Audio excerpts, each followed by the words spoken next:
All right, what's up, YouTube? This is BoxingWave. Before I get started, just want to say thank you to everyone that's been very supportive lately. Been very active. I've been putting a lot of content out lately, and just want to say thanks. Okay, it's very hard to pump out these videos with my schedule. Um, I have a lot of things going on outside of YouTube. So if you've been supporting the channel for a while or just recently, just want to say thank you. I'm going to continue. I've been very motivated to do videos, and I've been doing it in between times and of work, and sometimes it's been very inconvenient to do it, but I've been very, very motivated to pump the videos out, and hopefully I can continue doing it at this pace. Okay. Now, on the topic at hand, Canelo and Oscar De La Hoya have made some comments about a Triple G trilogy, and they're basically saying, "Listen, we want you to pick up a title before you get another fight with us." Okay. Now, before I go on and continue, I want you guys to not step outside of your feelings for a second, regardless of who you thought won those two fights. All right, I do believe at this day, I believe that Triple G won both.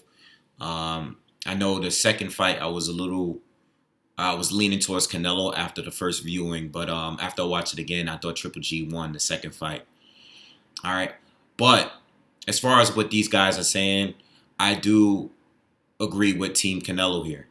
Okay, I did do a video the other day about Steve Rolls and Triple G separating himself from Abel Sanchez. I did a video on that, and I expressed my thoughts on the Steve Rolls fight. I just think Steve Rolls is just way too beneath Golovkin for him to even take that fight. Like, he's way above fights like this. Even if the tune-ups like the Vanis Martirosyan and fights like a Dominic Wade, those fights that people criticize Golovkin for was still better than this fight here. Like, this fight is just ridiculous. There's no reasoning for this fight. Golovkin didn't get knocked out cold in his last fight against Canelo. So there's no reason for Golovkin to ever go back to this level opposition. This guy is way off the map. He shouldn't even be mentioned with Golovkin or any other top contender for that matter. Okay? So when it comes to Team Canelo's comments, Canelo won the fight against Triple G, went on to fight Rocky Fielding at 168, won a title. I know it's just Rocky Fielding. I believe Golovkin would have stopped him in the same way, but it doesn't matter. He still went up to fight a champion at 168 before coming back down, and now he's unifying with another champion at 160. Okay, it's ridiculous that there's a guy out there that's holding a title at 160 that actually wants to fight Golovkin, and he's with the zone as well. Demetrius Andre is there, unscheduled, and Golovkin is taking fights like Steve Rolls. Plus, there's other top contenders like a Jamal Charlo, and you got even guys like Selechi, guys that been in the ring with other top fighters. There's too many top fighters out there at 160 that would probably love to get an opportunity to fight Golovkin at this point. I understand. Listen, I'm a long time Golovkin fan, and I remember there was a point where a lot of guys were ducking him at 160. Okay, same thing with the welterweight division and Keith Thurman. Once upon a time, Keith Thurman was the boogeyman at 147. A lot of guys didn't want to fight him. Okay, guys like Robert Guerrero, Mark Maidana, Paulie Malignaggi. There was guys that just did not want to get in a ring with Keith Thurman. But once the competition stepped up, Terrence Crawford moved up. Errol Spence came in and started taking care of things. Even Sean Porter at one point wasn't in the front lines trying to take a match with Keith Thurman. Nobody wanted to really fight him. Okay? Floyd never fought him. All right? But it is what it is. things change, and 160 is a stronger division now. You got guys that moved up from 154. You know, so people want a piece of Golovkin now, and it seems like Golovkin is just taking on fights like this to try to get a trilogy with. Well, I don't know what he wants to do, because he hasn't officially said anything. That's an assumption. Okay, maybe Golovkin doesn't really care like that. Maybe he's so pissed off that maybe he feels like he got robbed, and maybe he just doesn't have the motivation anymore, and maybe he's just want to get paid at this point. I have no idea. That could be it. You sign a 6-fight deal with the Zone. You're like, well, I'm just gonna fight whoever I feel like fighting. Maybe he has that attitude. I mean, some people may even argue that is well warranted. I don't know. But what I'm saying is, if he does plan on getting a trilogy, which is what I figured was going on here when I saw that he was fighting Steve Rose, I said maybe he just wanted to take a simple match so he could get another fight with Canelo.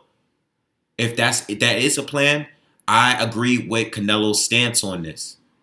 I went to 168, won the title. Now I'm back down, unifying with Daniel Jacobs. The more experience of the two other champions at 160. The guy with the better resume. I don't know who's better between Jacobs and Andre, but Daniel Jacobs is a hell of a lot more proven than Demetrius Andre. As far as resume is concerned. So with all that being said, I don't know what Golovkin plans to do. But I'm glad that fighters are starting to take a stand and say, like, no, you just can't get in here with me. I know other people are gonna view it as a duck or whatever. I don't believe it's a duck. I don't believe it's a duck at all. Fights were debatable, especially the second fight. The rematch was debatable. In fact, I'll even go taking another step further. If Canelo is to win against Daniel Jacobs, I think it's more likely for Canelo to fight against Demetrius Andre than Golovkin to fight Demetrius Andre. Just the way Golovkin is moving, fighting Avanis Monterosian, and I know that was just a replacement fight, a stay busy fight. Fighting a guy like Avanis Monterosian, who's been out the ring for a long time, and he wasn't active, and he's from 154, and now fighting Steve Rose. It doesn't seem like Golovkin is really in it to fight the absolute best anymore. He's not the boogeyman, and he's far from that right now. So I expect Canelo to fight Andre over Golovkin fighting Andre. Because Golovkin could have done it already. In fact, Golovkin could have fought Charlo or some of the other top guys at 160. Or moved up. Which he hasn't even done. He didn't do that. He didn't fight Ward when the opportunity was there. And I believe Ward was talking about coming down to 164, to make a catch weight. This is when he was still at 168. He was having some legal issues, but this is what I'm saying, So I think on a little bit, even being a Golovkin fan, a little bit has been exposed, okay, because he just doesn't seem like that guy that I thought he was originally. I thought he was the guy that was straight going after the best fighters. But he was going after the best fighters when the best fighters at 160 weren't really that good, So even as a fan, I have to admit, and I was, like I said in the video that I did the other day about Steve Rose, I was one of the few channels on here that was really going to bat for Golovkin all the time. But ever since, seems like the Kell Brook fight, I don't really know. I don't know where he's really going. Is he really trying to be the best, or is he just going for the biggest fight? And that's it, which is Canelo.